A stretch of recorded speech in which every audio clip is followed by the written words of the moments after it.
Students welcome to this lecture. इस lecture में हम डिस्कस करेंगे फिजन चेन रिएक्शन को। तो स्टूडेंट्स, इससे पहले हम डिस्कस करते आए हैं सिंपल फिजन रिएक्शन को कि ये हमारे पास ऐसा प्रोसेस होता है जिसमें कुछ एलिमेंट्स पे जब न्यूट्रॉन्स को बम्बार्ड करवाया जाए तो वही एलिमेंट्स फर्दर कुछ एलिमेंट्स में कन्वर्ट हो जाते हैं, यानी कि फ्रेगमेंट्स हमारे पास आ जाते हैं, जिनमें हमने एग्जांपल देखी थी यूरेनियम की, और यूरेनियम हमारे पास कन्वर्ट हो जाता था बेरियम और क्रिप्टॉन में। साथ ही हमारे पास कुछ न्यूट्रॉन्स जो है वो एमिट आउट होते थे और हमारे पास लार्ज अमाउंट ऑफ एनर्जी भी रिलीज होती थी, जिसमें एक पार्ट दूसरे पार्ट के साथ लिंक्ड होता है। ठीक है, देख सकते हैं कि हमारे पास हर एक पार्ट जो है वो दूसरे पार्ट के साथ लिंक्ड है।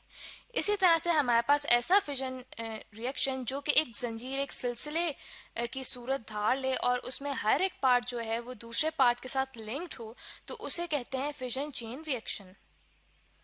तो स्टूडेंट्स, उसके लिए सबसे पहले हम वही मिसाल लेते हैं जो कि हमने पिछले लेक्चर्स में ली थी, जिसमें हमने न्यूट्रॉन 36 प्लस क्रिप्टॉन करवाया था यूरेनियम 235 के ऊपर।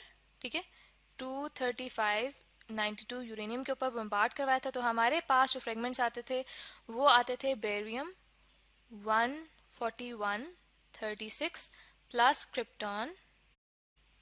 तो के क्रिप्टॉन का हमारे पास एटॉमिक मास है 92 और एटॉमिक नंबर होता है 36, और साथ ही हमारे पास 3 न्यूट्रॉन्स जो हैं वो एमिट आउट होते थे और हमारे पास जो एनर्जी रिलीज आउट होती थी वो थी 200 मेगा इलेक्ट्रॉन वोल्ट्स हुआ था। इसी तरह से इन 3 न्यूट्रॉन्स को भी आगे फिजन रिएक्शंस के लिए यूज किया जाए तो हमारे पास एक सिलसिला सा बन जाएगा। ठीक है, तो इस सिलसिले को कहा जाता है फिजन चेन रिएक्शन। तो स्टूडेंट्स, उसको मैं और साथ ही हमारे आपको यहाँ पे एक डायग्राम के थ्रू ज़्यादा बेहतर तौर से यहाँ पे समझाने की कोशिश करती हूँ कि यहाँ पे आप देख सकते हैं कि जैसा कि यूरेनियम 235 के ऊपर जब बम्बार्ड करवाया गया न्यूट्रॉन, तो हमारे पास जो फ्रेगमेंट्स आए वो आए क्रिप्टॉन, बेरियम, और साथ ही हमारे पास 3 न्यूट्रॉन जो हैं वो भी एमिट आउट हुए। ठीक है, तो यहाँ पे मैं लिख लेती हूँ कि ये भी न्यूट्रॉन है, ये भी न्यूट्रॉन है और ये भी न्यूट्रॉन है।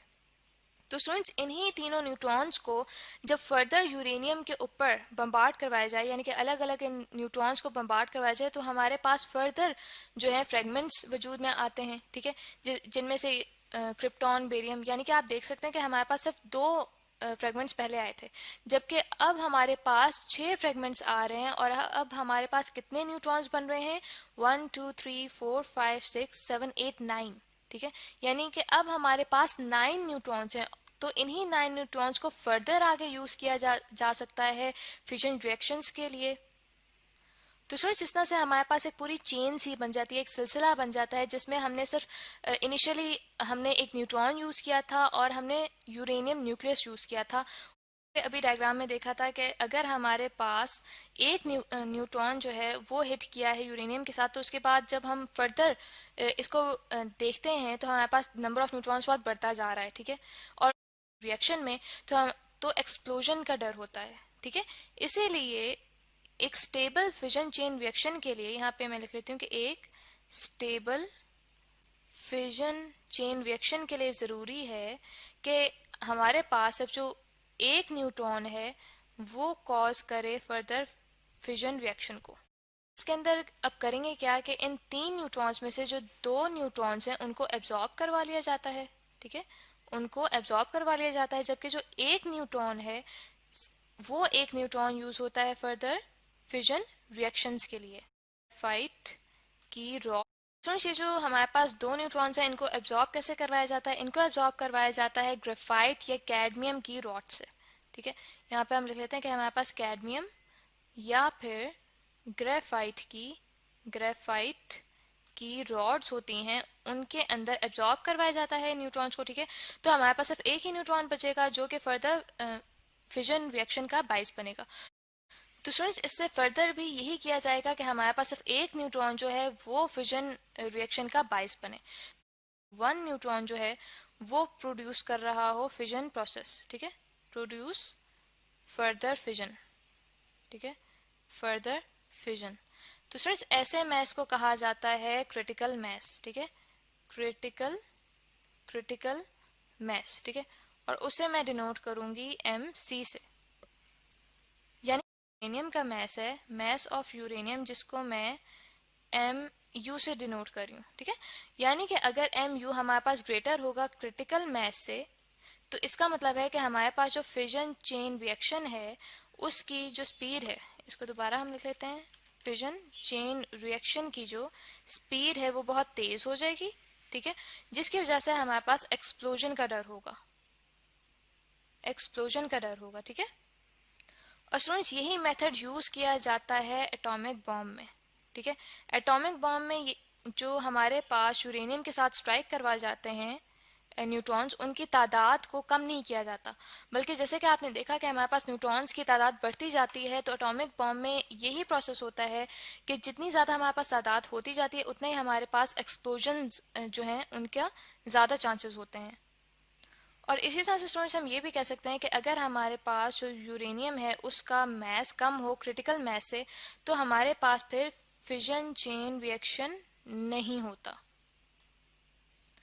तो स्टूडेंट्स इन तीनों कंडीशंस के बाद हमारे पास जो रिजल्ट निकलता है वो ये निकलता है कि अगर हमने एक कंट्रोल्ड फिजन रिएक्शन करवाना हो, ठीक है, फिजन चेन रिएक्शन कंट्रोल्ड हालत में करवाना हो, तो उसके लिए ज़रूरी है कि जो हमारे पास यूरेनियम का मैस है वो इक्वल हो क्रिटिकल मैस के।